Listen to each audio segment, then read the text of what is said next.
need, so if you have those things, if you have a lot, make sure that this wealth, it doesn't just sit there. We call that hoarding. There's shows on TV about it. It's not a good thing. Number 3, our third point. Attend a session of People School on wealth distribution and community reparations. So we're Poor Magazine, www.poormagazine.org, 96.1 KEXU, PNN on YouTube, PNN TV. We run workshops on what we're talking about. It's not it's an old concept, actually, the redistribution of wealth. The voluntary redistribution of wealth. It's an old concept, but it's not a concept that a lot of people are familiar with or take seriously in this modern day and age. In our capitalist society. So we realize that people might need a little help. Understanding like just how to do that and how to feel, maybe even how to feel about what we're proposing. So we're here to help with that. There are also other amazing places you can go to get more knowledge, on the kind of giving that we're talking about, giving without restriction, without strings, and with all your heart. And we can also advise you about that if you don't want to talk to us. Number 4, begin a dialogue. Once you've reached that understanding, begin a dialogue about revolutionary redistribution, community reparations, and decolonization. Pay it forward, pass it down. Once you have that understanding, reach out to other people in your family, in your community. We want it's the only way we're going to make the world a better place. Number 5, academic institution redistribution of stolen and hoarded wealth. So one of the biggest landowners in this area is UCSF, and the University of California. Okay, so I bet I could throw a stone and hit somebody who is hundreds of thousands of dollars in debt to those institutions. Now I appreciate all the wonderful minds that go through those places, and I appreciate the skills that those folks are taught. But I think that kind of enrichment on the backs of young people trying to get an education and their parents who are trying to give them an education, I think that deserves a little more give back, right? Yeah.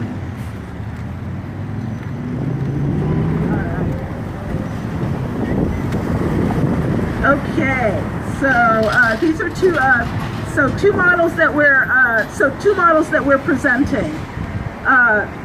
Are poor people-led, 2 models that we are presenting at Poor Magazine. We actually aren't just talking about these things, we are doing these things. Poor Magazine, we have two programs that we run, or that we are a part of, 2 ways of living that we have adopted, all of us here who are a part of Poor. And our partner organizations. We've got Karina Gould, who's a part of Sagorati Land Trust, which is another land liberation project. What our movement is hopefulness. We are located in deep East Oakland, which is Wechioloni land. We're a landless peoples, land liberation, self-determined movement. We're funded by no one. We're funded by ourselves, funded by the community. We get no grants, we get no government assistance. We are homeless and formerly homeless families. We're currently housing 3 formerly homeless unhoused families. We have a school that's called Decolonize Academy. These wonderful, amazing, and really good-looking children over here who are dancing for you and bringing you that blessing are a part of Decolonize Academy. and their parents are also here. There we go. Right. We ran a community garden. We had to put the community garden on hold because we are trying to build more housing for more unhoused individuals and families in our community. And it's all funded by community reparations. You know, we talk about reparations. It's all funded. You know, the purchase of the property, the purchase of the land, the building that we're doing on the land. It's all funded by community reparations, by people who believe that the solution to homelessness is creating a true sharing economy. You know, and we can tell you more about that if you want to hear. Okay, this community we have a community reparations committee. It's we call it our solidarity family.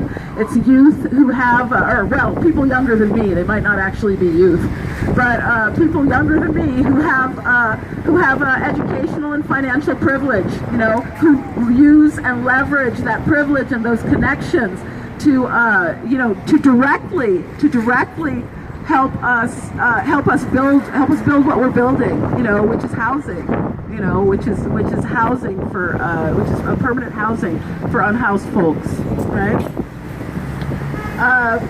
We're trying to launch homefulness movements in every city. The Sogorea Land Trust and one of our partner organizations, the Sogorea Land Trust, which is a Native woman-run land trust based in the land of the First Peoples who lead it. Both of these models, Homefulness and the Sogorea Land Trust, are currently seeking funding. So I'm actually, again, why are we here? We're here because right behind us are some of the most extreme wealth hoarders, and we're actually going to go on that tour up about 2 blocks. But before we do that, I want to hear a couple more voices. We have the blessing of having Misha Irizarry here, and I don't know if she's able to make it over here, but that would be beautiful. We talked about the danza being for Luis Demetrio Gongora Pat and all of our ancestors being honored who've been shot, murdered, police harassed because of the forces of greed and wealth. And Mama Misha is an amazing leader, a warrior, a mentor to me and to Poor Magazine Family Elder, and she's blessing us with her beautiful scholarship. It's a really big honor to be with you today. As some of you know, my house was foreclosed 4 years ago. The house that I had bought for my son was being murdered by the police. The house that is right under the hill where I buried his ashes on Orun Olu, land. And that house now is empty. And you must have seen a lot of those houses that will have been pushed out of on stolen land. And then they don't occupy those houses. They just want them to sit there until they can speculate on the property and sell it tenfold more expensive. So my house is boarded up. The yard is all dry now. All the plants are gone. But in my heart, I felt kind of liberated that I was not owning a house anymore, because I realized I was on stolen land, and the house being empty for 4 years is symbolic of the fact that that land was stolen.